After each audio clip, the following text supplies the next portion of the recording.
काँग्रेसचे जिल्हाध्यक्ष तथा माजी आमदार सुरेश वरपुडकर उद्या आपल्या समर्थकांसह भाजपमध्ये प्रवेश करत आहेत।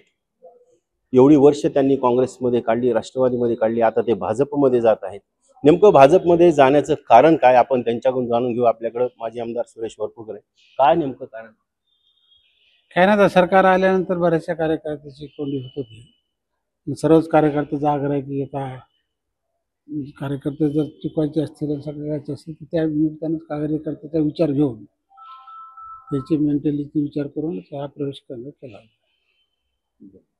नेमकी आता ही विचारसरणी बदलणार आहे तर कसं वाटतं हिंदुत्ववादी आहे? आता त्यात गेल्यानंतर आता हळूहळू होईल।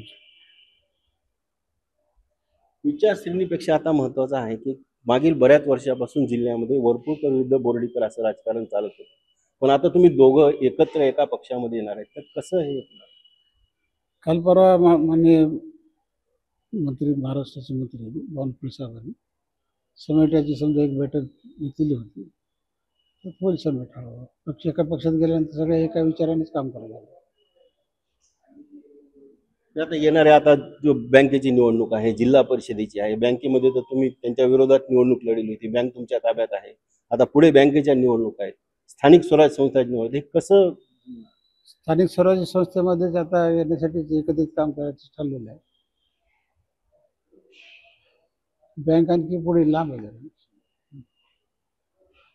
हा मिलाप कार्यकर्त्यांपर्यंत कसा पोहोचवणार आहात? आहे आता त्याचा मतदारसंघ वेगळा आहे, माझा मतदारसंघ वेगळा आहे, कार्यक्षेत्र वेगळं वेगळं आहे। आपल्या आपल्या कार्यक्षेत्रामध्ये आणि जे काही कार्यक्षेत्र नाही तिथे दोघांनी मिळून काम करायचं। आता हे कसं शक्य होणार आहे भविष्यामध्ये की तुम्ही दोघं एकत्र आल्यानंतर जे नंतरची पिढी आहे राजकारणातली, त्यांचा आणि तुमचा कसा मिलाप कसा होईल? आता गेल्यानंतर समजेल। आताच काय, आज काय समजेल? नेमकं भाजप पक्षश्रेष्ठींनी काय आश्वासन दिले म्हणजे थोडे? नाही, काय आश्वासन दिले नाही, फक्त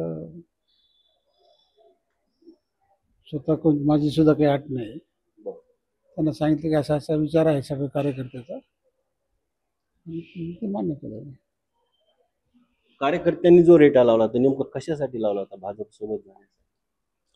आता बरेचसे सरपंच आहेत, हे त्याच्यामुळं काम होत नाहीत, निधी मिळत नाही, आणि त्यामुळं त्याचा एक विचार होता की आता काय आम्ही काय करावं, कसं करावं।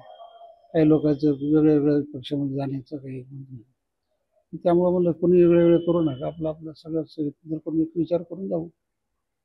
आपल्यासोबत दुसरे पर्याय होते, शिवसेना होती एकनाथ शिंदेची, राष्ट्रवादी होती अजित पवारांची, नेमकं भाजपच निवडण्यामागे तसं काही हे नाही, फक्त मतदारसंघाची रचना बघून ठरवलं सगळ्यांनी। नेमकं काय म्हणजे तसं काही विचार करून गेलेलं नाही किंवा काही असं अपेक्षा नाही गेलेली नाही। फक्त एकच अपेक्षा की सगळ्या स्वाभिमानाने त्यांनी वागवलं पाहिजे आणि कार्यकर्त्याला त्यांनी मदत केली पाहिजे। आजपर्यंतचा जिल्ह्याचा इतिहास आहे की जिल्ह्यातला जो मुस्लिम समाज आहे तो सुरेश वरपुडकरांच्या पाठीशी एकनिष्ठेने राहिलेला आहे। मागच्या महापालिकेच्या निवडणुकीतही त्यांनी भरभरून तुम्हाला साथ दिली। आता तुम्ही भाजपमध्ये जाता, आता मुस्लिम जो वोटर आहे तुमचा, त्यांचं काय? तर बरेचसे मुस्लिम कार्यकर्ते सोबत यायले माझ्या, माणसावर असतात।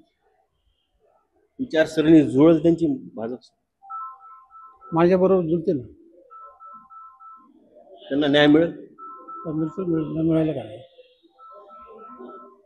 पण एकंदरीत हे जे चित्र आहे आता की जिल्ह्यामध्ये मातबर दोन्ही नेते भाजपमध्ये गेल्यानंतर विरोधी पक्ष जिल्ह्यात दिसूनच येत नाही, म्हणजे काँग्रेस असेल, राष्ट्रवादी असेल, तर कसं आहे, सगळे कोणताही पक्ष असतो तो कोणताही संपत नसतो, आणि कोणी गेलं तर आणखी येत असतो, कोणी तर येत असतो। पक्ष आपलं पक्ष चालूच असते, परंपरा आहे पक्षाची, अनेक वर्षाची सगळ्याच पक्षाची परंपरा आहे। त्या हिशोबाने वेगळ्या वेगळ्या विचारसरणीचे माणसं वेगवेगळ्या पक्षात असतात।